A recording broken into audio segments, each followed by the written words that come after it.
I'm with James Corsbrook, who's the big boss at Grunwald. You are the big boss, aren't you? Well, I'm a stone lighter and I was at the beginning of the summer, but I am managing director for Grunwald in the UK and the USA. And we're standing in front of a beast here. This is more of a demonstration model, isn't it? To show the kind of things. What do you call this? Tell me you call it Bertha. We call it Bertha. I'll say whatever you want this afternoon. It's a Grunwald rotary bucket line. So we traditionally used to do pot filling machines, but we've done bucket lines for about 15 years. Still probably only about 25% what we make, but we're really proud of them in terms of how user-friendly they are, how quickly they run, which is a relative term because it's only doing 15 things a minute, but it's a lot of buckets right an hour. And how easy they are to change over. So this you can do flavour changes. This is doing flavours of mayonnaise because apparently there's different flavours of mayonnaise. Really? Oh, there are now. I've seen them. Yes. And we'll do it in 2 minutes, and you can size change it from different packaging sizes in about 5 minutes as well. And for the uninitiated, I'm thinking, well, that's not moving that fast, but it's also supposedly filling a bucket that's that big in that time. Yeah, so bizarrely, I mean, we renowned for fill accuracy, so how much we fill every time the same, on buckets, because we use a weigh cell to basically do what we call 80-20 fillings. We fill the first 80% really quick, and then when we sense we're getting to weight, we slow down at 20%. Weight accuracy on this, bucket to bucket, about 0.2%. So does that mean you can go faster for longer?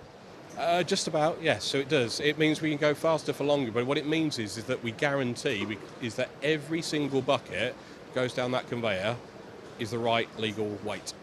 So this is filling large buckets, but you have versions of this machine that will do your yoghurt pots and that kind of thing? Yeah, so loosely our range of pot fillers, we have a range of pot fillers that will do 50 to 500 pots a minute.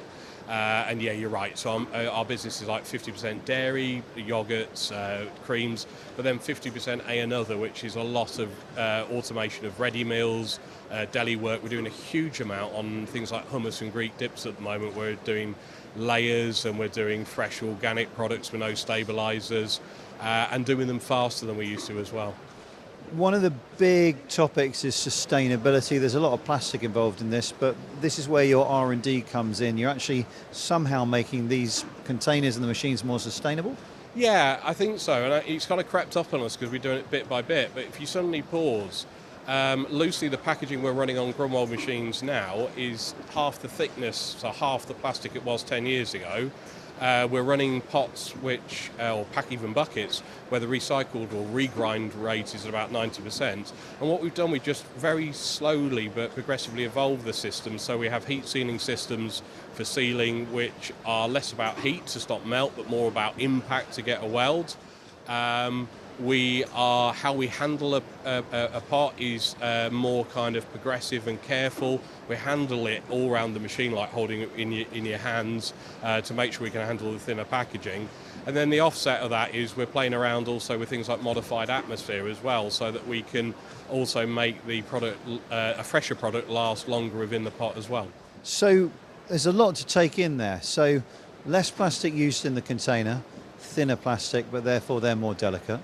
Yeah. And also the amount of recycled material in that plastic goes up. How does that change the behaviour of that plastic? So basically, to put it in layman's term, the pot we run now, or the packaging we run now, it's very easy for it to be like putting a lighter up against cellophane. It's the way it will melt, the way it will burn, it's a much closer window.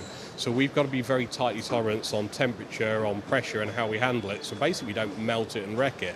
And the band we operate in now is probably 10% the band we operated in 10, 15 years ago. So you have to be very careful how you handle it. And of course, on some of our machines, we're doing that 55,000 times an hour.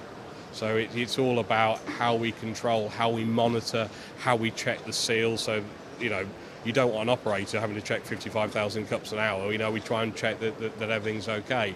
And I say it's a continual evolution. I wouldn't say there's necessarily been a revolution, but it's something that every time somebody comes up with a new pot, can it be thinner?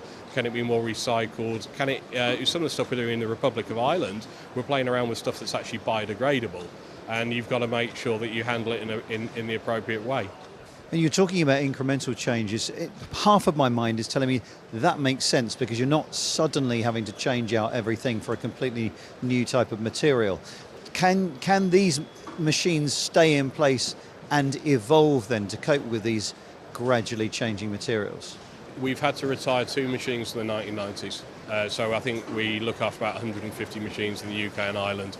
Out of our fleet, we've had to retire 2. All the others, we've just been able to upgrade, play with change parts, and kind of work with customers to upgrade the appropriate points. But you also talked about changing the atmosphere, so I'm hearing there's nitrogen in there, that's the gas that you put in to preserve things. Does that mean that you have to retool the thing? Because if they weren't airtight before, they suddenly need to be airtight. Yeah, exactly that. So it's quite a big retool, and it's probably something, to be fair, we're doing more on new projects rather than retrofits. But we're trying to work with our customers to play this game that, it's a bit of a difficult one. Plastics are evil if you don't recycle them properly, you don't handle them properly. Packaging needs to be more sustainable, but also you've got to remember that most of the products that we make, when they go in the supermarket, they're staple food. It's not a luxury good. So we've also got to help our customers make a product that's fresher from a packaging material that's more expensive, harder to work with, and still can be delivered to a price point in a supermarket. And one of the ways of doing that is extending the shelf life, because if you can extend the shelf life on a deli product by 10 days, which we are doing, that means that it lasts longer in the consumer's fridge, but also the manufacturer can grab a load of that time to run the same product for longer to make sure they're getting greater efficiency. I think what we're trying to do, we're a bit like, we're seeing our machines like maybe how a low-cost airline will see their planes, is that when they're not turning, when they're not producing, they're not making money, they're not operational assets. So everything we're trying to do is making sure that as well in the background of every treat we do is making sure our customers can run the equipment for longer. Make sure if we're signing up to like 90% availability an hour on a contract, we're actually putting steps in measure to make sure that that relates to day in, day out, not when it's new, but when it's 5-10 years old. And you said there, you're able to extend the life of, let's say, a salad by 5 to 10 days. Yeah. So that to me seems amazing, but that's because you're able to seal or no oxygen inside the packet, is that right? So we've got the residual oxygen levels. So previously you used to have to vacuum seal, which just made this thing look athletic, right? It was so slow. We've got a nitrogen system where we can get residual oxygen down by using quite a kind of an air blast effect down to 0.5%. So that basically means the headspace is not going to eat the oxygen is not going to eat the product within the container. There's other things we do. So we're also working a lot with customers on how they pasteurize their products and making sure that when we get that pasteurized product, we've got all but an aseptic filling system, so we don't send anything they've done in process backwards rather. So yeah, it's making a big difference. 10 days extended shelf life on something that may only have a 21-day shelf life. It's a big step forward. That is massive. And one other thing I've noticed, your YouTube channel, your videos have tens of thousands of hits, and I think there are plenty of people who enjoy just watching these things go round and yogurt pots being filled up. It's odd, right? I don't get it. It's soothing. Let me tell you, in stressful situations, I know people who will find that soothing. Yeah, I always presume what we do is dull, right? Because people like racing cars and planes, and then there's certain things we've done and we've explained we've done, and people really like it. And there's a certain fascination that people are quite interested in how their yogurt was made that I never quite computed. So now we understand it. I guess we peddle it a bit more, right? Peddle it. You're playing to a niche. Listen, James, thanks for your time. And I tell you what, we'll leave Ollie to film the rotating buckets for anyone out there who finds this particularly enjoyable.